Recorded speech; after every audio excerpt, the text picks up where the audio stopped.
En las afueras de Terrassa, Barcelona, se alza un edificio de estilo neoclásico que ha sido reconocido como uno de los epicentros más inquietantes de actividad paranormal en España. El antiguo Hospital del Tórax, visible desde buena parte del Vallés e incluso desde los aviones que sobrevuelan la comarca, respira un aura de misterio que ha trascendido décadas. Mil y una historias de hechos extraños, suicidios, muertes sospechosas y fenómenos sin explicación se entrelazan en sus pasillos, convirtiendo este lugar en un punto de peregrinación para investigadores de lo paranormal de todo el mundo. Miriam del Río, autora de los dos volúmenes de Turismo Dark, lo ha reconocido como uno de los referentes del turismo de misterio a nivel nacional. Las ruinas del viejo Hospital del Tórax se levantan hoy como un monumento a un pasado oscuro. Situado a escasos kilómetros de la industrial ciudad catalana, durante décadas fue un sanatorio para enfermos de tuberculosis que se situó en un lugar apartado por el miedo que existía ante el posible contagio. Un lugar de muerte en el que miles de personas perecieron. Pero, ¿qué secretos ocultos se esconden tras los muros de este antiguo sanatorio? ¿Qué energías permanecen atrapadas entre sus habitaciones abandonadas? La historia que se teje alrededor del Hospital del Tórax es tan fascinante como aterradora. Una narrativa donde la realidad y lo sobrenatural se funden en una experiencia que desafía toda lógica.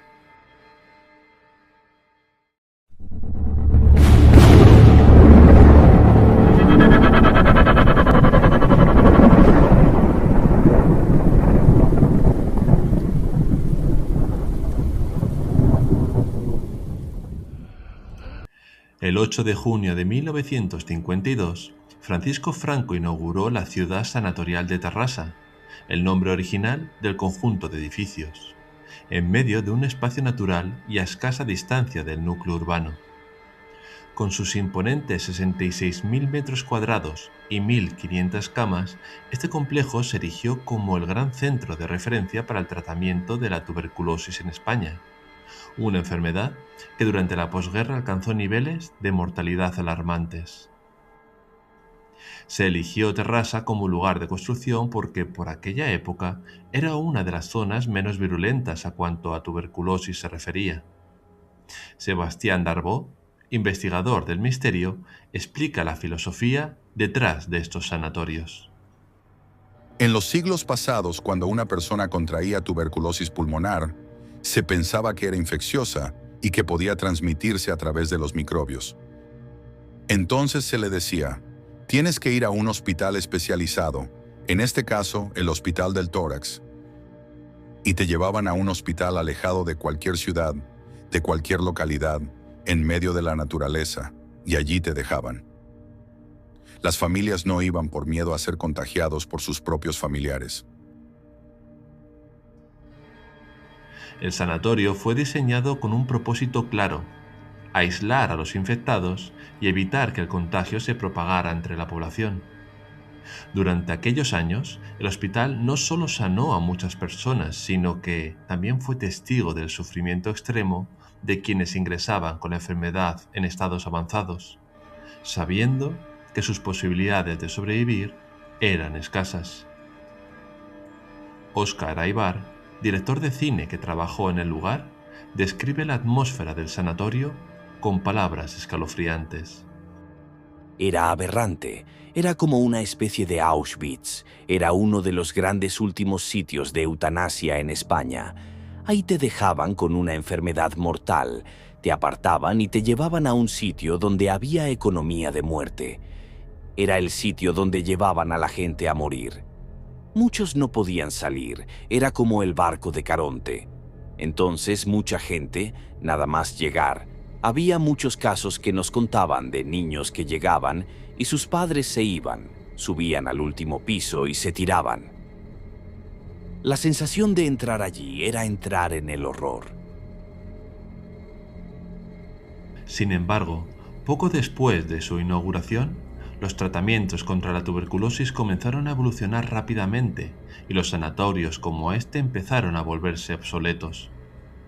En 1969, ante la falta de necesidad de un centro exclusivo para tuberculosos, se reconsideró su uso y el hospital comenzó a aceptar enfermos de otras patologías.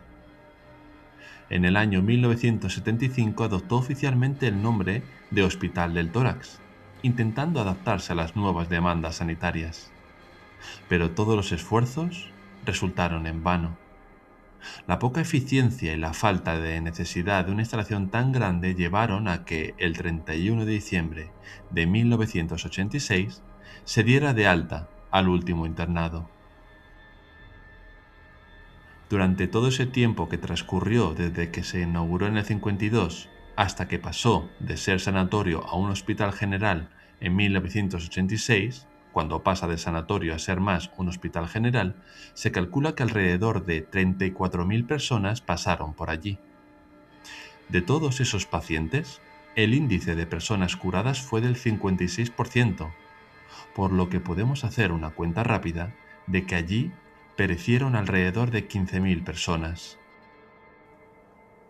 De todas esas defunciones se tiene registro de que al menos 9 de ellas fueron personas que se arrojaron desde la 9ª planta. Más de una década después, en 1997, el Sanatorio Terrassa anunció su cierre definitivo.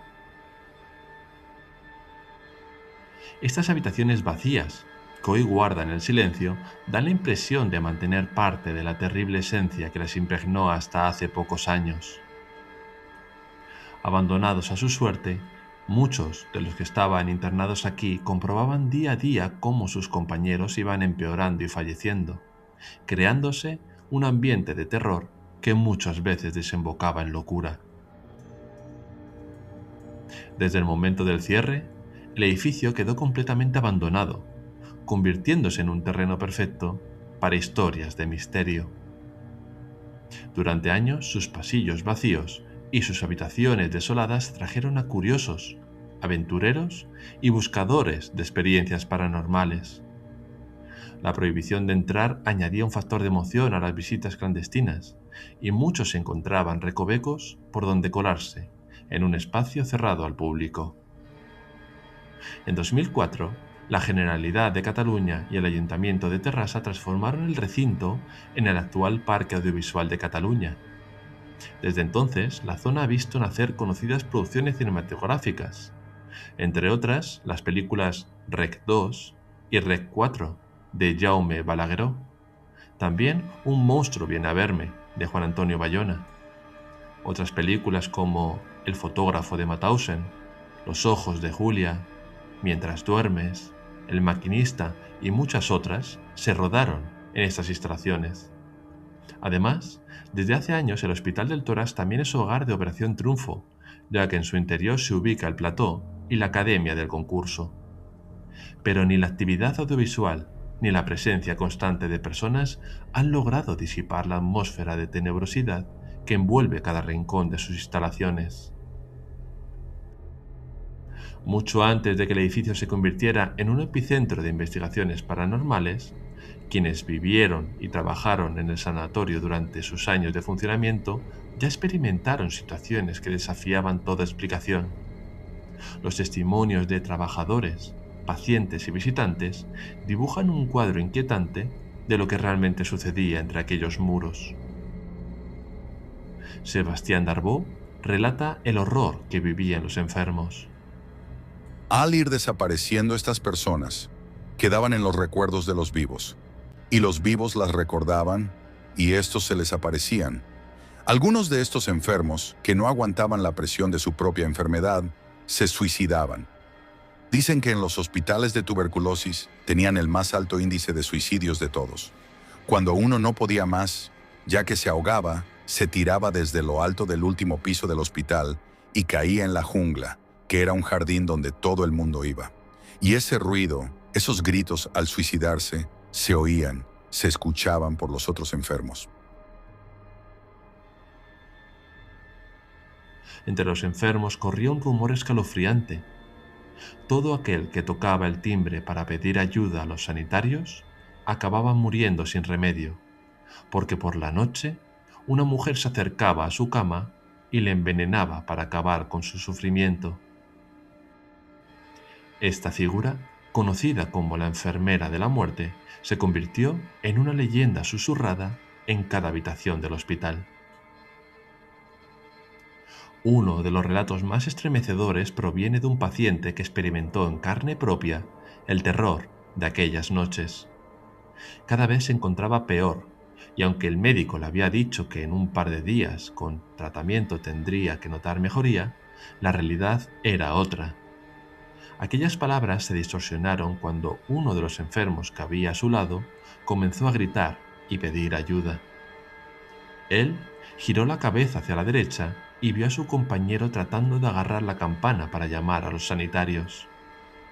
Los demás enfermos que había en la sala comenzaron a decir que la enfermera de la muerte no tardaría en llegar. A la noche se lo llevarían para que dejase de sufrir. Al día siguiente, con el frío calándole los huesos, recordó cuando a mitad de la noche unos pasos lo despertaron. Unos pasos que no parecían a los de los sanitarios, sino a algo que casi no tocaba el suelo. Abrió los ojos y miró a su derredor. A la derecha, junto al enfermo que empeoró el día anterior, se encontró a una mujer vestida de blanco con una capa negra, mirando al enfermo. Y enseguida se percató que en la mano derecha portaba una jeringuilla, con la aguja mirando al techo. Segundos después, ésta le clavó la aguja y le inyectó el contenido. No sabía qué hora era de la mañana, pero supuso que era temprano. A esa hora, aquel hombre ya no estaba a su lado. Lo que había era una cama a la espera del siguiente cuerpo. Y en ese momento, nuestro testigo pensó: el siguiente es uno de nosotros. Escuchó gritos de los enfermos por todo el hospital. «No quiero morir aquí», gritaban.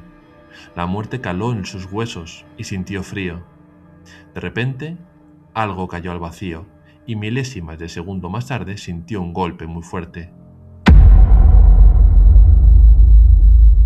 Todo el mundo pronunciaba la novena planta. El Hospital del Tórax llegó a ser conocido como el hospital con la tasa de suicidios más alta de España. Durante aquellos años se habló de muertes sospechosas y experimentos con humanos, rumores que nunca fueron completamente desmentidos. En 2003, la Guardia Civil detuvo a un joven que había cogido un feto metido en formol del hospital abandonado. También hallaron restos de pulmones conservados y otros fetos. Esto hace que surja una pregunta inquietante. ¿Se hacían experimentos con los pacientes? Una vez cerrado el hospital en el 97, los fenómenos paranormales se intensificaron. Muchos vecinos de la zona aseguraron haber escuchado gritos de lamento e incluso haber visto fantasmas en las zonas aledañas al jardín. Junto al hospital abandonado ya había un centro psiquiátrico y en una ocasión llamaron a la policía porque vieron a una mujer paseándose por los pasillos del hospital. La policía dijo que aquello era imposible, pues allí no había nada ni nadie. Puede que fuera la leyenda de la enfermera de la muerte que continuaba su macabra ronda. Cuando el edificio se transformó en el Parque Audiovisual de Cataluña, los testimonios, sin embargo, no cesaron. Uno de los testigos primeros de renombre que sintieron que algo no iba bien en este lugar fue el director de cine Brad Anderson, el cual dirigió la película El maquinista. Fue el primero en contar abiertamente, aunque en círculos cercanos, que algo raro pasaba en el hospital. Sandra, graduada en arte y directora de arte de 34 años, participó en la creación de escenarios para el rodaje de varias películas que, entre 1999 y 2005, fueron filmadas en este edificio. Su experiencia fue aterradora. Cuando estaba dentro, antes de apretar ningún botón, el ascensor cerró las puertas y bajó. Pasó de largo de la planta y llegó abajo, a la morgue. Abajo se abrió la puerta y estaba todo oscuro. Sentí mucho miedo y empecé a apretar todos los botones como una loca para huir. Cerró las puertas y subió. La puerta que conducía al sótano estaba cerrada, por tanto nadie podía haber llamado al ascensor desde allí. Jaume García, director de cine, describe también sus propias sensaciones. El silencio, el frío, parecen que vayan acompañados de algo. Esas sensaciones son curiosas. La sensación era un poco incómoda. Los actores que han trabajado en el lugar cuentan que cuando tienen que ir a rodar algo, sienten como si alguien los observara desde las tinieblas. Algunos profesionales que han trabajado en ese espacio han hablado abiertamente de situaciones extrañas que se producen en el set de trabajo, como cambios repentinos de temperatura, fallos en los aparatos electrónicos o gemidos sin explicación.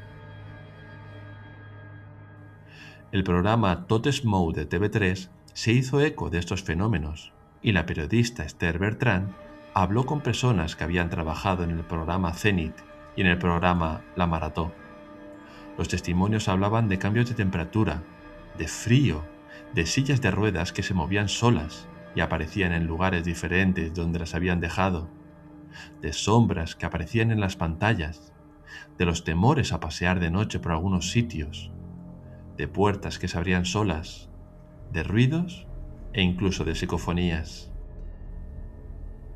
Clara, encargada de una multinacional de tienda de ropa, su pareja Lluís, músico, y un amigo de ellos, Alejandro, todos de unos 40 años, fueron atraídos por las historias que habían oído sobre extraños acontecimientos en torno al 2006. Sus experiencias fueron inquietantes. El mal impregnaba las paredes, notaba movimientos. Algo a la derecha, te girabas y notabas a alguien a la izquierda.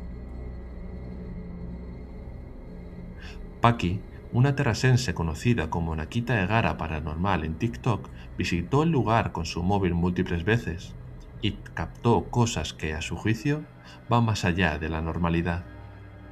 Sus vídeos se han hecho virales, con miles de visualizaciones. Entre ellos, dentro de un agujero, parece ver una cabeza, con pelo pero sin rostro. En otros, en una habitación, una papelera se movió con la puerta cerrada. Fuera lo que fuera, o quien fuera, no quería que me marchara. Aunque reconoce que dentro del antiguo sanatorio se pasa cierta angustia. Algunas voces, todas siempre en castellano, las descubrió al escuchar las grabaciones en casa. En 2023, como comentaba, el regreso de Operación Triunfo al edificio trajo consigo nuevos testimonios. Uno de los participantes del concurso musical, Juan Jobona, afirmaba ante la directora de la academia, Noemí Galera, que había visto un ente.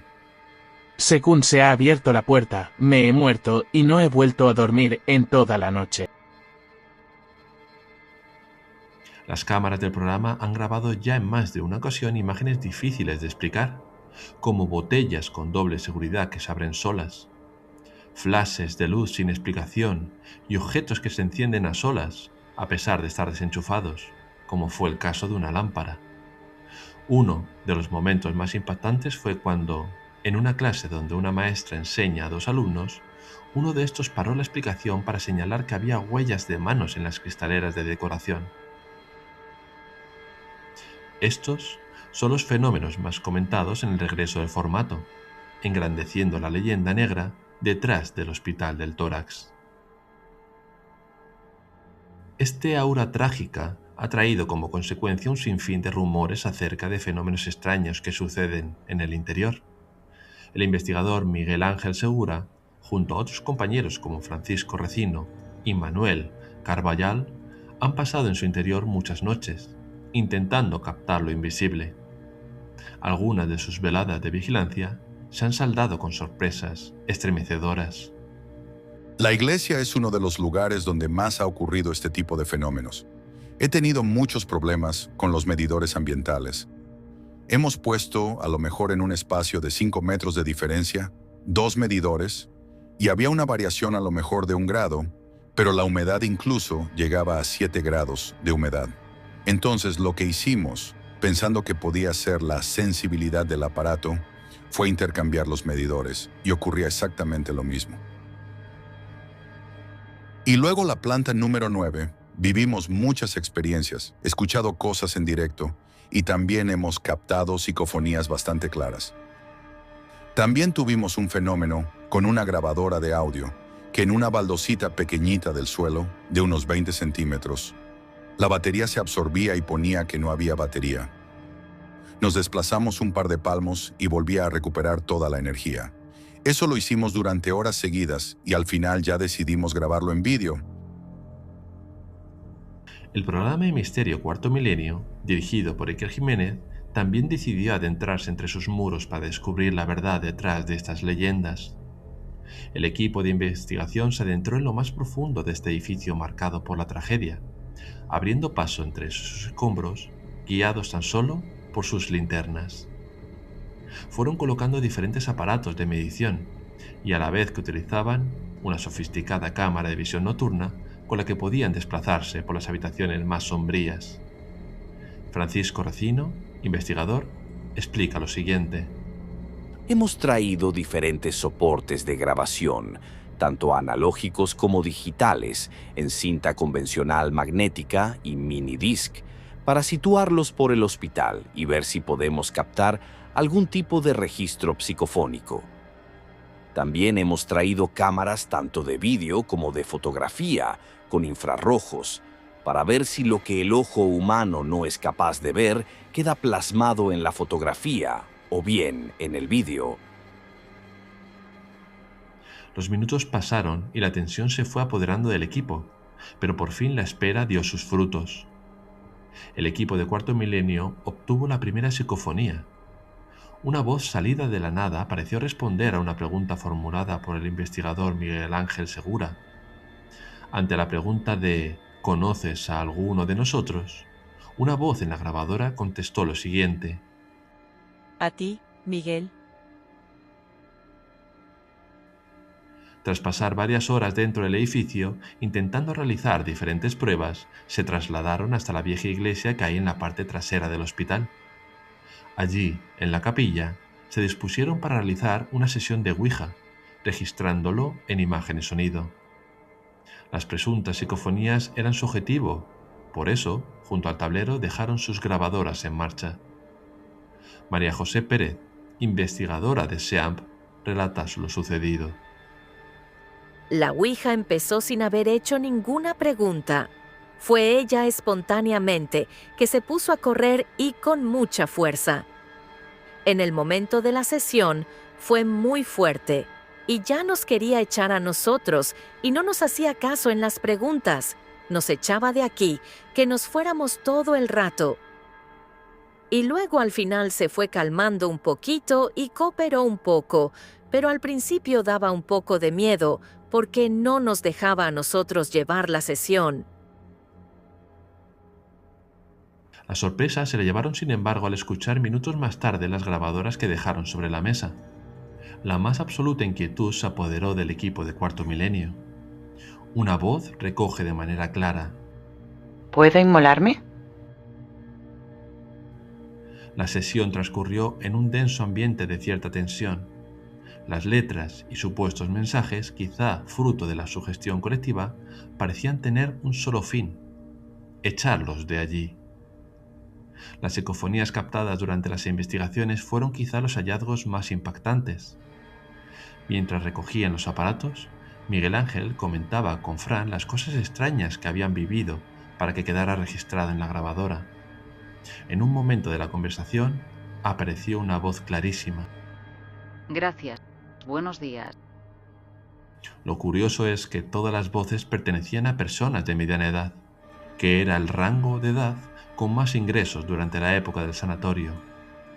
Muchos de ellos morían a causa de la epidemia de la tuberculosis. Una de las zonas más conflictivas del hospital es el pasillo de la planta número 9. Justamente al final de ese pasillo hay una habitación, y justo antes de entrar hay unos túneles parecidos a unas bodegas a mano izquierda, donde rodaron escenas de la película La Monja. Estas dos habitaciones y la bodega son lugares que crean a sus visitantes una sensación de temor inexplicable, negándose a entrar muchos de ellos.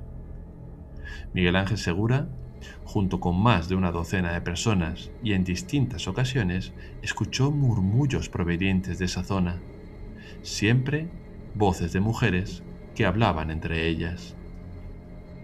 Lo más extraño de esto es que cada vez que nos acercábamos esos murmullos, desaparecían. En varias ocasiones ha estado presente un trabajador, el cual conoce perfectamente ese edificio, y nos corroboró lo que era evidente. Esa zona está al final del edificio. Es imposible acceder a ese lugar sin pasar por donde estábamos nosotros, y sin embargo siempre que acudíamos al túnel, estaba vacío.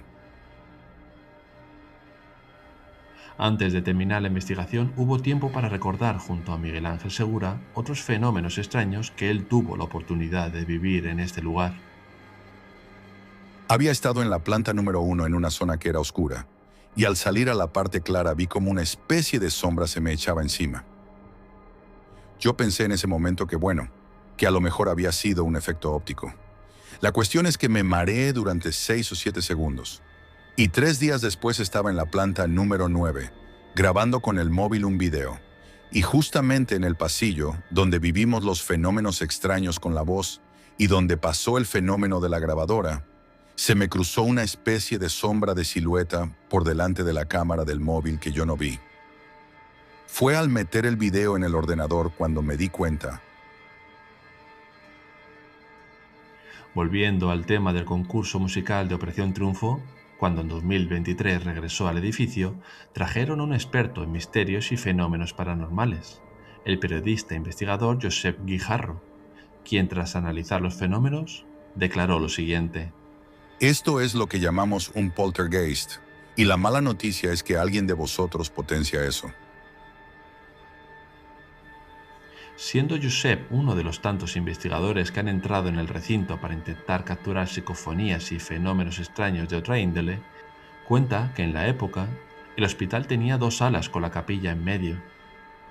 El ala más al oeste, que ya no existe, estaba destinada a los niños con discapacidades psíquicas severas.